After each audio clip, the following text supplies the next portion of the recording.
बिस्मिल्लाहिर्रहमानिर्रहीम।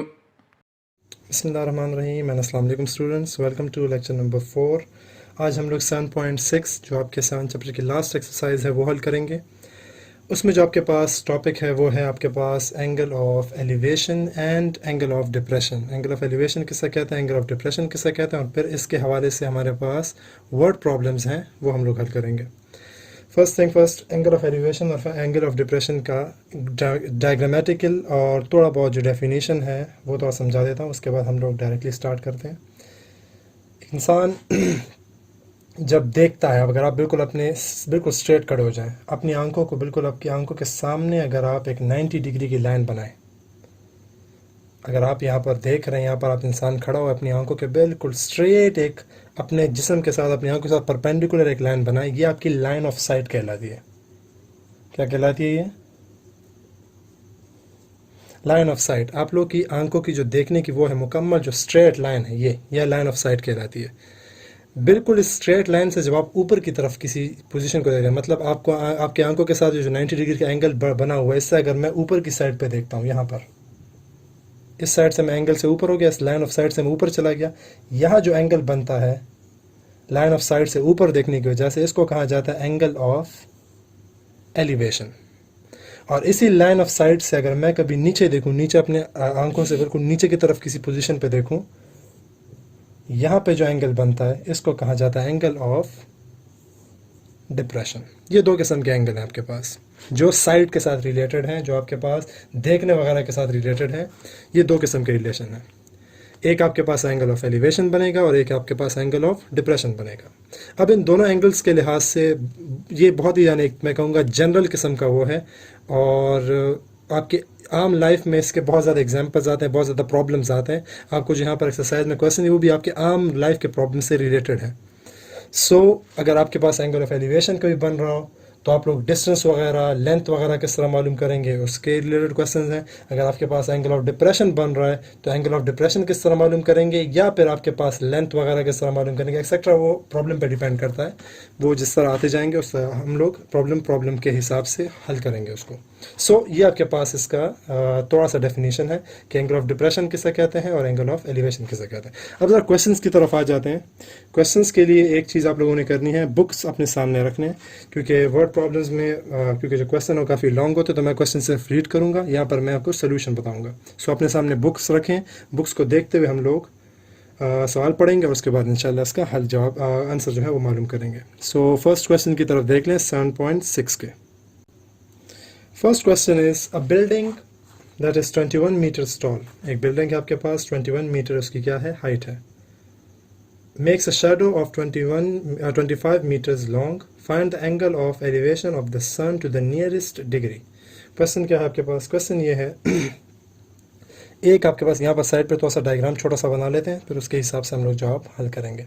डायग्राम्स कोशिश करने आपने हर सवाल में लाजमी बनाने। ये आपके पास एक बिल्डिंग है, 21 मीटर टॉल है। इसका आपके पास शैडो, साया बन रहा है ज़मीन पे, और उस साये का जो लेंथ है वो क्या है, 25 मीटर्स। हमने क्या करना है, एंगल ऑफ एलिवेशन मालूम करना है इस पॉइंट से सन की तरफ। सन यहाँ पर कहीं पर होगा, इधर से सन जो है वो इसकी रोशनी पड़ रही, जिसकी वजह से ये 25 मीटर्स का आपके पास क्या बन रहा है, साया बन रहा है। हमने क्या करना है, एंगल ऑफ एलिवेशन मालूम करना है यहाँ से इस साये के जो बिल्कुल एंड पॉइंट है, यहाँ से आपके पास एक एंगल बन रहा है, उस एंगल को हमने मालूम करना है सन के साथ। आपको ये आपके पास इस प्रॉब्लम की जो है डायग्रामेटिकल रिप्रेजेंटेशन हो गई। बहुत ही सिंपल, बहुत ही आसान क्वेश्चन है ये, कोई इसमें ख़ास मुश्किल चीज़ नहीं है आपके पास। कर लेते हैं स्टार्ट। पहले इस डायग्राम को अगर आप ABC नाम देना चाहें तो भी दे सकते हैं, अगर आप डायरेक्टली इसको हल करते हैं तो भी सही है, आप पे डिपेंड करता है। लेकिन क्योंकि आपने बोर्ड के पेपर देने होते हैं तो कोशिश क्या करें, थोड़ा बहुत उसमें एक्सप्लेनेशन लाजमी क्या करें। Triangle ABC is a right angle triangle.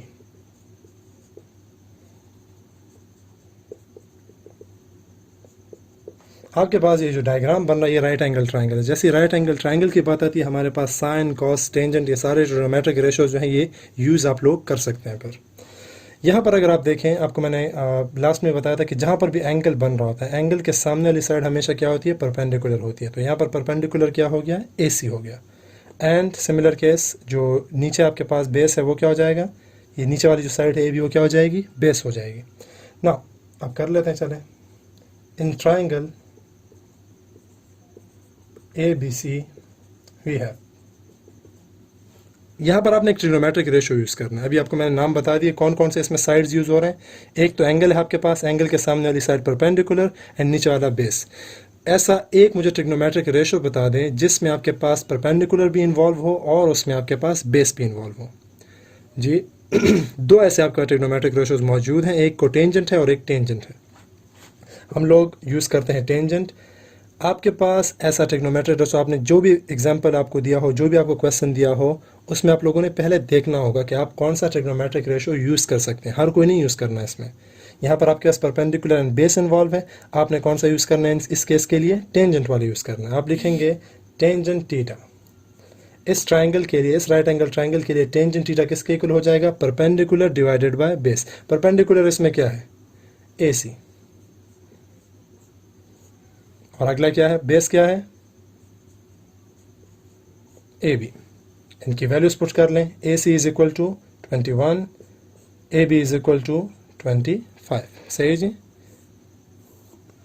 21 divided bye 25। हमने मालूम क्या करना है, हमने ये वाला एंगल मालूम करना है। आप यहाँ लिखेंगे tangent theta is equal to 21 divided by 5। 21 divided by 5 से आपके पास जो भी आंसर आए आप लोग मालूम करें कैलकुलेटर पे।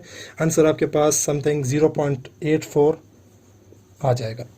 अब हमने एंगल मालूम करना है, हमें टेंजेंट थीटा की वैल्यू नहीं चाहिए, हमें सिर्फ थीटा की वैल्यू चाहिए। टेंजेंट को उस साइड पे आप ले आएंगे, इधर आता है टेंजेंट, आपके पास बन जाता है टेंजेंट इनवर्स। और टेंजेंट इनवर्स आप लोग कैलकुलेट कर सकते हैं कैलकुलेटर पे, शिफ्ट एंड देन टेंजेंट आप प्रेस करेंगे, टेंजेंट इनवर्स आपके पास आ जाएगा। ये आपके पास एंगल बन जाएगा, कौन सा एंगल इधर बन रहा है। एंड द रिक्वायर्ड अगर आप चेक करें, आंसर आपके पास समथिंग आएगा 40 समथिंग आता है, 40.02 02 है, 03 है, 03 डिग्रीज। ये क्या आ गया आपके पास, required angle of elevation find हो गया। सो ये आपके पास आपका पहला क्वेश्चन हो गया इस एक्सरसाइज का। बहुत ही सिंपल है, इतना कोई मुश्किल नहीं है। मेन चीज़ आपके पास ये है कि आप लोगों ने सिलेक्शन यहाँ पे एक डायग्राम को देखते हुए और क्वेश्चन को पढ़ते हुए करनी होती है कि आपने कौन सा ट्रिग्नोमेट्रिक रेशियो यूज़ करना है। एक बार आप वो यूज़ कर लें, फिर कैलकुलेशन जो है वो काफ़ी आसान हो जाती है। सो नोट कर लें इसको अगर करना है तो, और हम चलते हैं क्वेश्चन नंबर 2 की तरफ।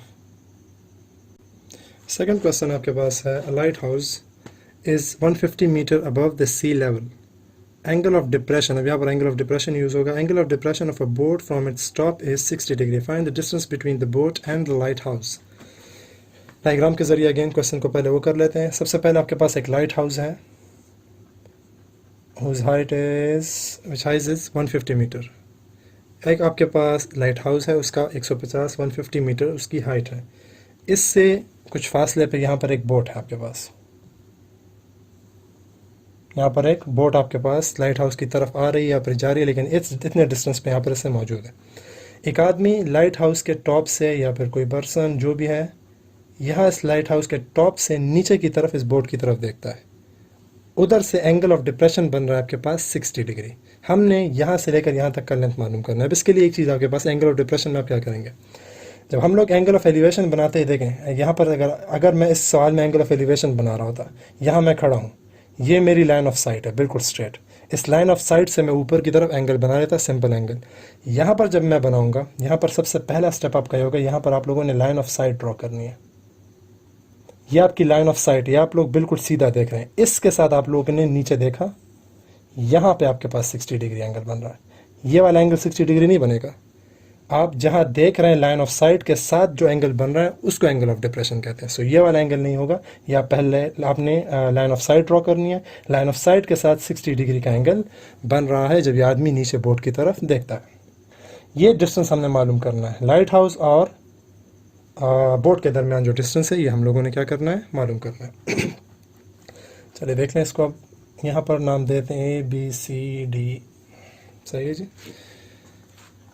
सोल्यूशन स्टार्ट करते हैं। यहाँ पर आप लोगों ने अपनी 9th क्लास, बल्कि इवन 9th क्लास से पहले आप लोगों ने एंगल्स के कुछ ना कुछ टाइप्स पढ़े हुए हैं। अगर आपको याद हो, अल्टरनेट एंगल्स अगर आपने कभी सुना हो, अल्टरनेट एंगल किसे कहते हैं? दो पैरेलल लाइंस के दरमियान अगर दो पैरेलल लाइंस हो आपके पास, जैसे एक ये पैरेलल लाइन है और एक ये पैरेलल लाइन है, ये दो पैरेलल लाइंस को अगर एक लाइन कट करे तो यहाँ पर और यहाँ पर बनने वाले एंगल्स को क्या कहा जाता है? अल्टरनेट एंगल्स कहा जाता है। दोबारा देख लें, दो पैरेलल लाइंस के दरमियान अगर एक लाइन ऐसी हो जो दो पैरेलल लाइंस को कट करे तो उसके अंदर यहाँ और यहाँ पर पोजीशन और सिमिलर केस इस साइड पे और इस साइड पे बनने वाली जो एंगल है उन्हें क्या कहा जाता है? अल्टरनेट एंगल्स कहा जाता है। और ये हमेशा आपस में क्या होंगी? इक्वल होंगी, एक दूसरे के क्या होंगी? आपस में इक्वल होंगी। आप लिखेंगे एज, स्टार्ट में इसी बात से कर लेता हूँ, A B is parallel to C D, so angle B C D is equal to, अभी हमने बिल्कुल सेम लेना है, कॉन्ग्रुएंट टू बल्कि ले लें, नीचे वाला एंगल क्या है? Angle A B C. आप क्यों लिखेंगे? Because they are alternate angles.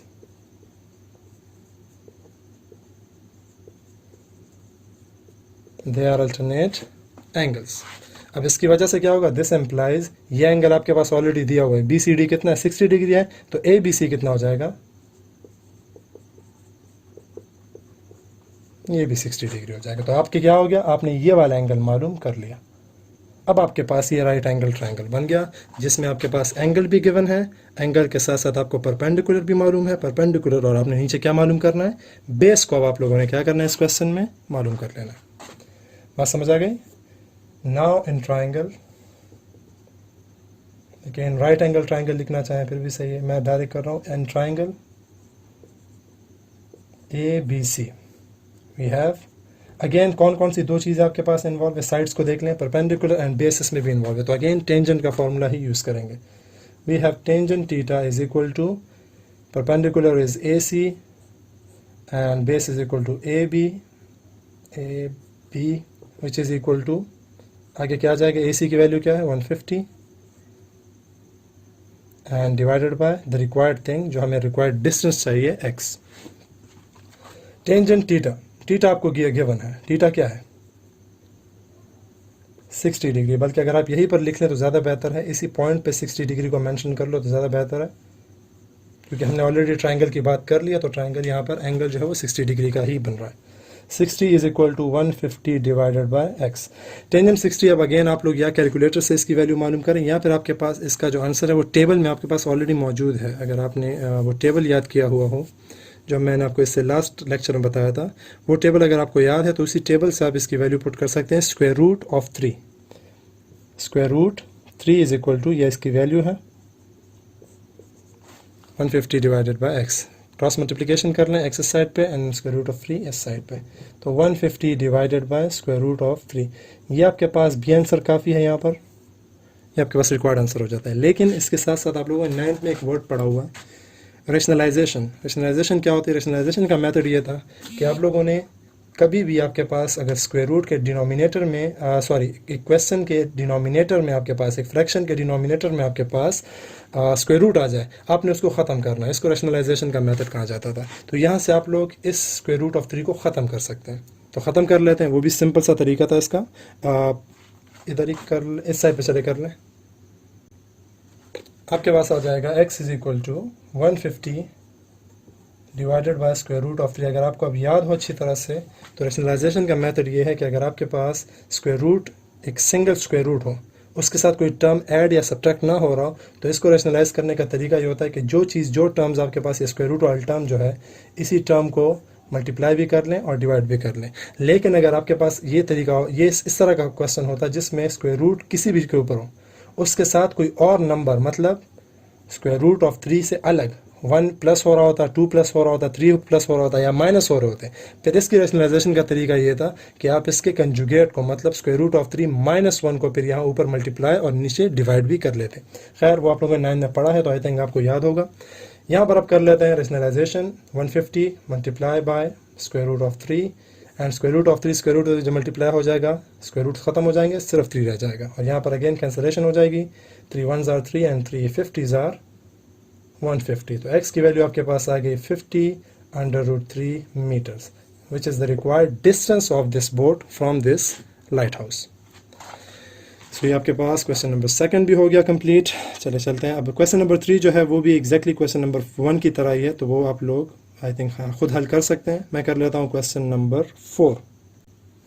अच्छा जी, क्वेश्चन नंबर 4 आपके पास है find the from top of the hill 240 metre high. एक आपके पास हिल है, पहाड़ी है आपके पास, जिसकी लेंथ आपके पास क्या है 240 मीटर्स उसकी हाइट है, और इसके सामने बिल्कुल आपके पास, अच्छा पूरा क्वेश्चन देख लें। Find the angle, measure the angle of depression of top and bottom of minaret are 30 degree and 60 degree respectively. Find height of minaret. अच्छा जी, ये आपके पास एक पहाड़ है 240 मीटर का, इस पहाड़ के बिल्कुल सामने यहाँ पर एक मिनरेट मीनार है। यहाँ पर डिस्टेंस वगैरह में कुछ नहीं दिया हुआ, हमें सिर्फ बताया हुआ है कि हाइट जो है उसकी क्या है, इस हिल की, इस पहाड़ी की 240 मीटर है, और उसके सामने एक मीनार है, मिनरेट है, जिसके साथ एंगल ऑफ डिप्रेशन बन रहे हैं। क्या बन रहा है आपके पास? Angle of depression. अब एंगल ऑफ डिप्रेशन के लिए अगेन हम क्या चाहिए? लाइन ऑफ साइट चाहिए।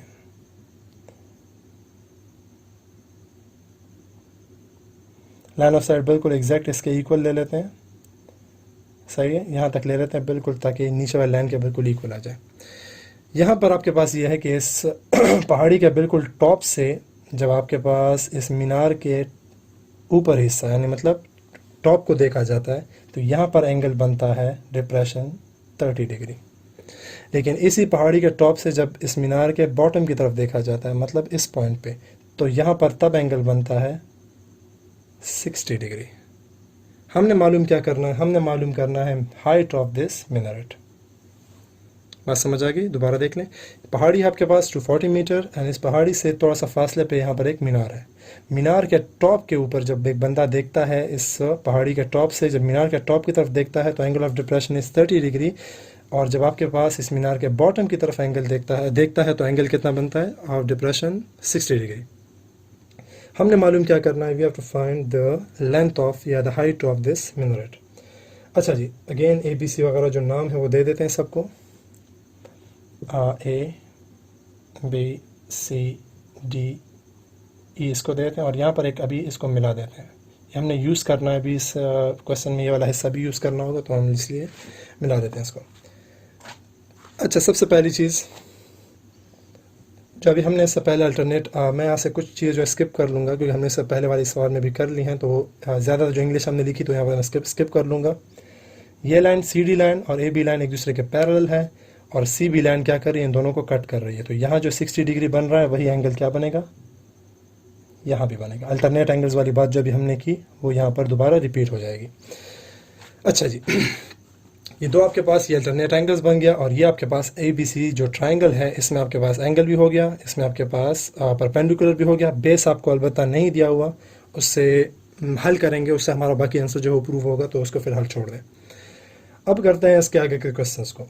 ट्राइंगल ले लें, ये वाला जो भी हमने लिया है, ट्राइंगल AB एंड C, जिसमें आपने एंगल मालूम कर लिया। We have tangent, again tangent वाली प्रॉपर्टी में यूज़ कर रहा हूँ। Tangent 60 degree is equal to perpendicular divided by base. अब मैं तो उसे डायरेक्ट स्टेप करूँगा, क्योंकि हमने 2-3 पार्ट्स में कर लिया है। परपेंडिकुलर यहाँ पर क्या है? डायरेक्टली 240 मीटर है, and the base is AB। AB अभी हमने कोई इसमें आंसर नहीं मालूम कर सकते, तो AB को फिलहाल इसी तरह आप छोड़ देंगे। 60 डिग्री अभी हमने मालूम किया, वो क्या था? Square root of 3 divided by AB। Cross multiplication again कर लें। AB का आपके पास लेंथ आ जाएगा 240 divided by square root of 3। ये आपके पास आ गया इक्वेशन नंबर 1। यहाँ मैं कह रहा हूँ रेशनलाइजेशन इसलिए नहीं कर रहा क्योंकि आपके पास अभी आंसर नहीं मालूम हुआ, अभी आंसर हमने मालूम करना है, सो इसलिए अब यहाँ पर रेशनलाइजेशन की कोई ख़ास ज़रूरत नहीं है। AB is equal to 240 divided by square root of 3। अब अगर आप देख लें AB तो हमने मालूम करना ही नहीं है, हमें तो यहाँ डिस्टेंस नहीं चाहिए, हमें मिनरेट का वो चाहिए, तो ये हमें सिर्फ हेल्प करेगा उसको मालूम करने में। अगर आप यहाँ देखें AB को, ये AB लाइन और ये जो ऊपर हमने भी लाइन ऑफ साइड बनाया, आपको मैंने कहा लाइन ऑफ साइड बिल्कुल हमने एग्जैक्ट उतना ही बनाना है ताकि हमें आसानी हो। AB और CD आपस में बिल्कुल सेम है, आप लिखेंगे as AB is equal to या पर कॉन्ग्रुएंट टू CD। सही है, AB को हमने इक्वल लिया हुआ है या कॉन्ग्रुएंट लिया हुआ है CD के, तो अगर AB का लेंथ ये है तो CD का भी यही लेंथ हो जाएगा। This implies CD is equal to again 240 divided by square root of 3। ये क्वेश्चन नंबर सेकंड नाम दे दें इसको। ये लेंथ एग्जैक्टली ऊपर भी चला गया। अब ऊपर की तरफ आ जाएं और इस ट्राइंगल को तवज्जो से देखें। CDE ये आपके पास एक ट्राइंगल है और अगेन ये राइट एंगल ट्राइंगल है, क्योंकि यहाँ पर आप देख लें यहाँ पर आपके पास 90 डिग्री का एंगल इधर बन रहा है। अगेन सेम चीज़ आपको मैंने बताई हुई है, ये एंगल है। अभी इस ट्राइंगल के लिए CDE के लिए एंगल कितना है 30 डिग्री। एंगल के सामने वाली साइड क्या है परपेंडिकुलर है। इस एंगल के सामने वाली साइड क्या है परपेंडिकुलर है। इस एंगल के साथ वाली साइड क्या हो जाएगी ऑटोमेटिकली, देखें ये तो हाइपोटेन्यूस है आपके पास, परपेंडिकुलर के सामने वाली साइड हाइपोटेन्यूस हो गई, एंगल के सामने वाली साइड परपेंडिकुलर होगी, तो ये नीचे वाला क्या हो गया बेस हो गया। और बेस आपने मालूम किया हुआ है, यहाँ पर बेस का लेंथ आपने मालूम किया हुआ है, वो कितना है 240 divided by square root of 3 metres. Values put कर लें इसमें। इन ट्राइंगल दी है वी हैव, यहाँ के लिए भी टेंजेंट का फॉर्मूला जो है वो यूज़ कर लें। अब एंगल क्या है इस सवाल में 30 डिग्री है, डिग्री के सामने क्या है परपेंडिकुलर है, परपेंडिकुलर भी हमें बिल्कुल भी नहीं मालूम, तो डी इसी तरह लिख लेंगे। डिवाइडेड बाय क्या है CD। फिलहाल इसकी वैल्यू पुट मत करें, आगे वैल्यू पुट कर लेंगे CD। सही है जी। टेंजेंट 30 की वैल्यू अगर आप अगेन टेबल में देख लें, टेंजेंट 60 अंडर रूट 3 है and tangent 30 is 1 divided by square root of 3। DE अपनी जगह पे रहेगा एंड CD की जगह आप क्या आ जाएगा, जो हमने वैल्यू यहाँ पर मालूम की हुई है वो पुट कर लें, 240 divided by square root of 3। सही है जी। थोड़ा सा नीचे आ गया हूँ लेकिन चलें देख लें, 240 divided by square root of 3 यहाँ पर मैंने लिखा हुआ है। आगे करते हैं, थोड़ा सा इस साइड पे कर लेते हैं। चलें 240 को इस साइड पे शिफ्ट कर दें, आपके पास आ जाएगा 240 square root of 3 multiply by 1 divided by square root of 3 is equal to DE। सही है जी।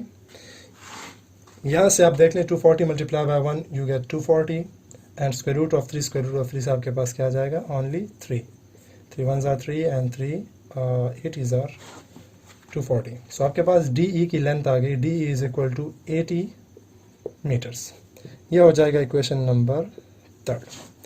अब तो जो से यहाँ देखें, डायग्राम मैंने मिटाया नहीं इसलिए कि आपको समझा सकूँ। यहाँ पर DE आपके पास लेंथ आ गया इस हिस्से का, ये हिस्सा आपके पास 80 मीटर है। गौर से इसको देखें, ये हिस्सा आपके पास 80 मीटर है। इस साइड पे पूरी लाइन कितनी है, ये जो पूरी पहाड़ी थी कितनी थी 240। ये लाइन और ये लाइन बिल्कुल सेम है। अगर ये 240 है CA तो DB भी आपके पास क्या हो जाएगी, वो भी 240 हो जाएगी। अगर इस 240 से मैं ये 80 माइनस कर दूँ तो मेरे पास क्या रह जाता है, मीनार का लेंथ रह जाएगा और वही आपका रिक्वायर्ड आंसर होगा। बस समझ आए। अगर AC आपके पास 240 है तो सिमिलर क्या हो जाएगा, DB भी आपके पास 240 मीटर्स का हाइट हो जाएगी। और 240 मीटर्स हाइट में से अगर मैं DE को माइनस कर दूँ, जो 80 हमने मालूम किया, अगर ये चला जाएगा तो क्या रह जाएगा आपके पास, मीनार का लेंथ रह जाएगा। और वही हम लोगों ने क्या करना है इसमें मालूम करना है। सो लिख लें यहाँ पर एज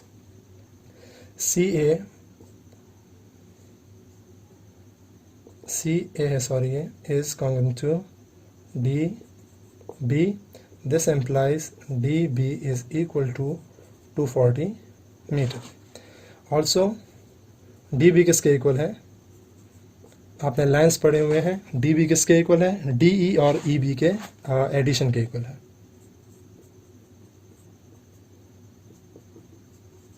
सही है। इस और इस लाइन को जब हम प्लस करेंगे हमारे पास क्या आ जाएगा, DB लेंथ आ जाएगा। तो सिंपल यहाँ पर आप वैल्यूज पुट कर लें, हमारे पास जो रिक्वायर्ड हाइट है वो आपके पास आ जाएगी। इस साइड पे करते हैं। DB आपके पास लेंथ कितना है 240, DE लेंथ कितना है 80 एंड EB को हमने क्या कहा है, हाइट ऑफ मिनरेट का है। 80 को इस साइड पे शिफ्ट कर लें तो height of the minaret is equal to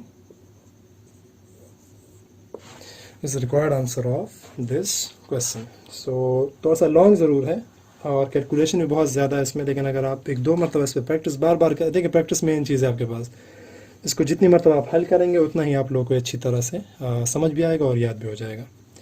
सो चलें नोट कर लें, इसको प्रैक्टिस कर लें, हम लोग आगे चलते हैं। क्वेश्चन नंबर 6 करते हैं अभी। क्वेश्चन नंबर 6 में आपके पास अगेन लाइट हाउस वाला प्रॉब्लम है।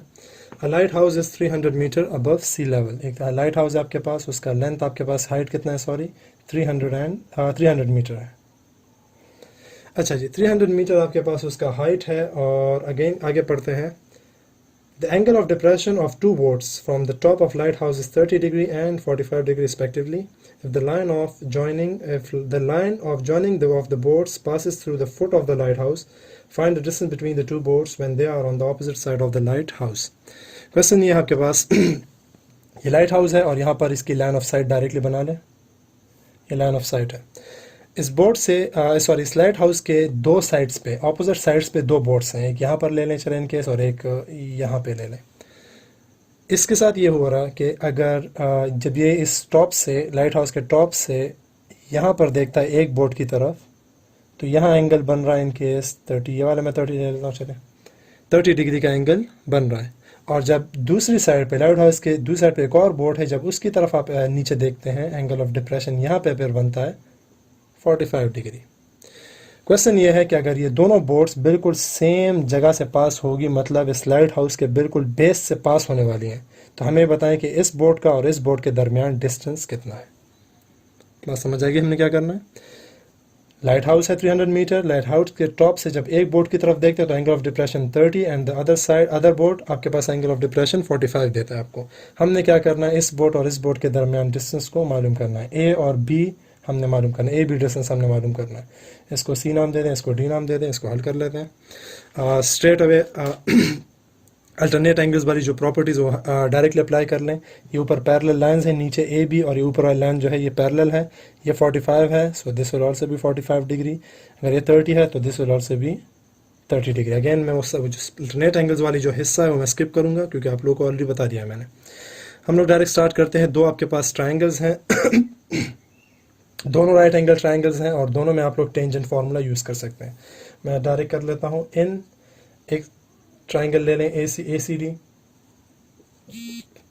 और इस साइड पे ले लें ट्राइंगल बी सी डी।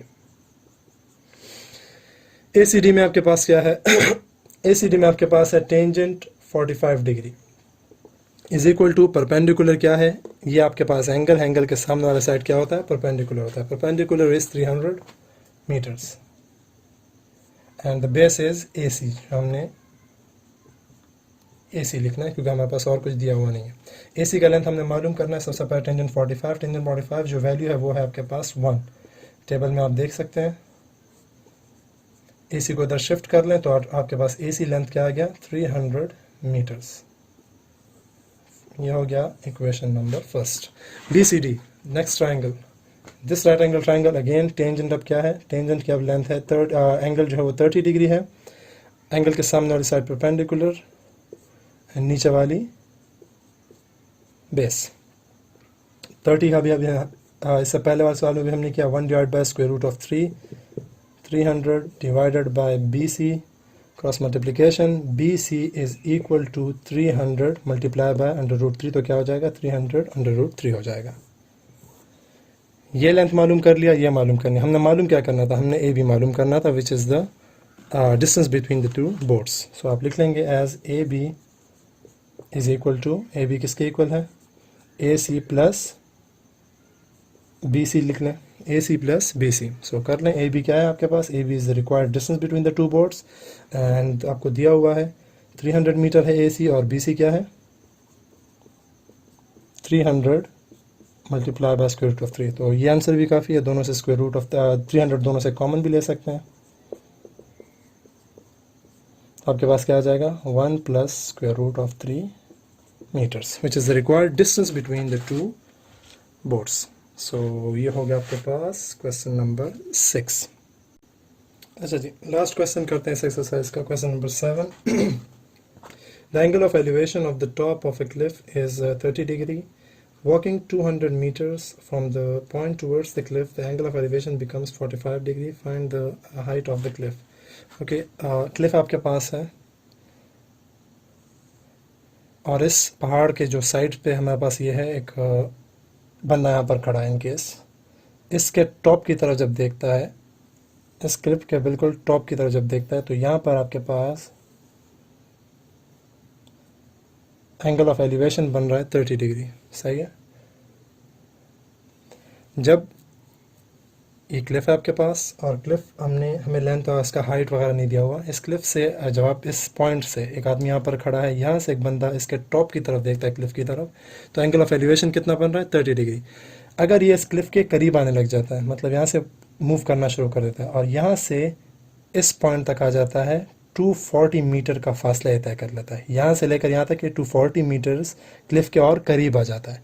जब यहाँ से फिर ये टॉप की तरफ देखता है क्लिफ के, तो यहाँ पर अब एंगल ऑफ एलिवेशन 45 डिग्री हो गया। हमने मालूम करना है the height of this Cliff. ये हाइट हमने क्या करना है? इधर मालूम करना है। बात समझ आ गई? ये आपके पास क्लिफ है, क्लिफ के टॉप से, सॉरी, क्लिफ के इधर एक आदमी खड़ा है जो बिल्कुल क्लिफ के टॉप की तरफ देखता है, तो 30 डिग्री का एंगल बनता है। फिर ये क्लिफ के करीब आ जाता है, 240 मीटर्स आपके पास क्या आ जाता है? करीब आ जाता है। सॉरी, 210 मीटर है ये, 10 कर लें चलें, स्टिल एग्जाम्पल है तो कोई वो बात नहीं है। मेन चीज़ आपका जो प्रॉब्लम का वो है तरीका, उससे मतलब है कि वो सीख लें आप लोग। 210 मीटर्स ये क्या आ जाता है? क्लिफ के करीब आ जाता है, 210 मीटर करीब आ जाता है। जब ये करीब आ जाता है, जब दोबारा ये क्लिफ के टॉप की तरफ देखता है, तो अब एंगल कितना बन रहा है आपके पास? 45 डिग्रीज बन रहा है। हमने क्या करना है? हमने हाइट ऑफ दिस क्लिफ मालूम करना है। सो नाम दे देते हैं ए, बी, सी एंड डी। सबसे पहले ये वाला ट्राइंगल ले लेते हैं। triangle A, B and C we have, क्या है आपके पास? एंगल मौजूद है आपके पास, tangent 45 degree is equal to perpendicular कितना है? AB, बेस कितना है? AC। सही है? यहाँ पर अभी हमें ना परपेंडिकुलर दिया हुआ ना बेस दिया, तो और कोई हम लोग हल नहीं कर सकते इसमें, फिलहाल ये कर लें। यहाँ अगर आप देखें, टेंजेंट 45 की वैल्यू आपको मालूम है 1 के इक्वल है। इससे हमारे पास थोड़ा सा हेल्प हो जाएगा सवाल को आगे हल करने में। 1, AC को इधर शिफ्ट कर लें, AC की वैल्यू क्या आ गई? ये दोनों आपस में सेम हो गए कि AB और AC जो है ये सेम हो गए। अभी हमने आगे यूज़ करना है। यहाँ तक समझ आ गई? टेंजेंट 45 की वैल्यू पुट करेंगे और आपके पास यहाँ पर नीचे डिनोमिनेटर है, इस साइड पे ले आएंगे, तो आपके पास AC और AB आपस में क्या हो जाएंगे? एग्जैक्टली सेम हो जाएंगे, इक्वल इन लेंथ हो जाएंगे। अच्छा जी, आगे जाते हैं दूसरे ट्राइंगल की तरफ। अगला ट्राइंगल जो है ये लार्ज, ये वाला ABD, ये भी आपके पास क्या है? एक राइट एंगल ट्राइंगल है। ABD आपके पास क्या है? अगेन एक राइट एंगल ट्राइंगल है। अगेन इस राइट एंगल ट्राइंगल में आपके पास एंगल भी गिवन है और रिमेनिंग चीज़ें जो हम लोग खुद कर लेंगे। Tangent 30 is equal to, angle given है, tangent 30 is equal to perpendicular which is equal to AB and AD। ये पूरा का पूरा क्या हो जाएगा? इसमें बेस हो जाएगा। अच्छा, 2-3 चीज़ों की इधर वैल्यूज़ पुट करनी है, पहले वो कर लेते हैं। टेंजेंट 30 आपके पास इक्वल है 1 divided by square root of 3 क्या। AB आपके पास इक्वल है H के, अगर आप वो यहीं पर पुट कर लें तो चले सही है, हाँ इधर ही पुट कर सकते हैं आप लोग। हाइट मालूम करना है, अगर आखिर में पुट करना चाहे तो भी सही है। मेन चीज़ AB मालूम कर लिया तो ऑलरेडी आपके पास हाइट मालूम हो गया, तो और उसमें कोई फ़र्क नहीं है।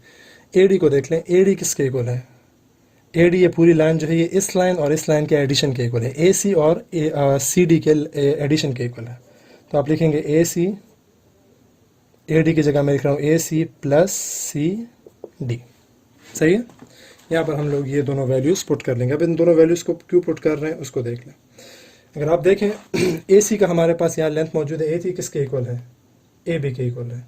और हमारे पास CD का लेंथ भी मौजूद है। अगर आप इस सवाल के इधर देख लें, CD का लेंथ कितना है हमारे पास? 210 मीटर्स है। तो ये दोनों वैल्यूज़ हम लोगों ने इसमें पुट कर लेनी है। बहुत ही आसान और सिंपल हो जाएगा। फिर ये 1 डिवाइडेड बाय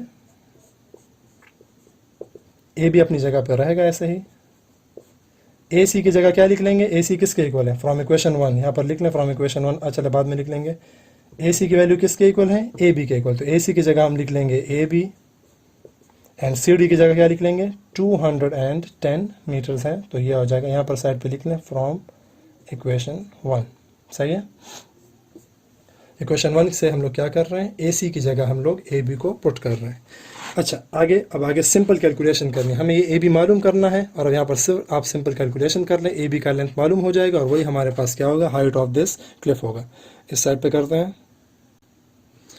ए बी यहाँ पर जो है ए बी प्लस 210, इसको कम्प्लीटली क्रॉस मल्टीप्लिकेशन कर लें, यहाँ पर आ जाएगा 1 के साथ मल्टीप्लाई हो जाएगा, you will get A B plus 210 which is equal to A B multiply by square root of 3। सही है। हमें जो चीज़ चाहिए वो ए बी है, तो चले ए बी इसको, जो ए बी है इसको सबको एक साइड पे शिफ्ट कर लें, ए बी इधर शिफ्ट कर लें। 210 is equal to A B square root of 3, और ये ए बी यहाँ पर आके क्या हो जाएगा, माइनस ए बी। सही है। दोनों में क्या कॉमन है, ए बी कॉमन है, स्क्वायर रूट ऑफ 3 -1 रह जाएगा, और ये चीज़ यहाँ मल्टीप्लाई है, इस साइड पे क्या हो जाएगी, डिवीजन में चली जाएगी। सो ये आपके पास ए बी लेंथ आ गया, और ए बी हमारे पास क्या है, height of minaret, height of the cliff. So ये आपके पास इसका रिक्वायर्ड आंसर हो गया। इस क्वेश्चन में, ये क्वेश्चन भी काफ़ी लॉन्ग भी है और थोड़ा सा कैलकुलेशन भी ज़्यादा है। अगेन मैं बार बार ये कहूँगा, जब तक आप लोग इस पर ख़ुद प्रैक्टिस नहीं कर लेंगे, ख़ुद ये सवालात एक दो मरतबा हल नहीं करेंगे, तब तक आप इसको सीखेंगे नहीं। सो कोशिश करें इस पर बार बार इस पर प्रैक्टिस भी करें, और जितने सवालात मैंने छोड़े हैं या फिर मैंने किए हैं उन सब पे ट्राई करें, जो किए हैं उन पर भी ट्राई करें, जो नहीं किए उन पर भी ट्राई करें। इंशाल्लाह काफ़ी अच्छे आप लोग सीख लेंगे ये चीज़ें। इसका आप लोग एक्सरसाइज भी ख़त्म हो जाता है और चैप्टर भी ख़त्म हो जाता है। इसके बाद रिव्यू एक्सरसाइज रह जाते हैं, तो रिव्यू एक्सरसाइज के जो क्वेश्चंस हैं ये आप लोग एज असाइनमेंट ले लें, क्योंकि जो क्वेश्चन हमने किए हुए हैं यहाँ पर, जो बुक में हमने कर लिए हैं, जो चैप्टर्स में हमने कर लिए हैं, जो लेक्चर्स में हमने कर लिए हैं, वो सारे के सारे क्वेश्चन जो उनका निचोड़ एक तरह से आपके पास समरी जो होती है वो रिव्यू एक्सरसाइज में होती है। सो कोशिश करें अगर आप रिव्यू एक्सरसाइज खुद हल कर पाते हैं तो मतलब आप लोगों ने अच्छे तरीके से लेक्चर से फ़ायदा हासिल कर लिया और ये चैप्टर आप लोगों ने सही तरीके से सीख लिया है। सो वो आप लोग का असाइनमेंट्स हो जाएंगे, उन पर ट्राई कर लें, उसको अच्छी तरह से कर लें। अगेन जो कोई क्वेश्चन अगर मुश्किल लगे, फिर भी आपको कहीं पे समझ ना आई हो, तो लाजमी मुझे बताइएगा, ताकि फिर मैं आपको वो भी क्लियर कर लूँ। चलें, इजाज़त दें, अल्लाह हाफिज़।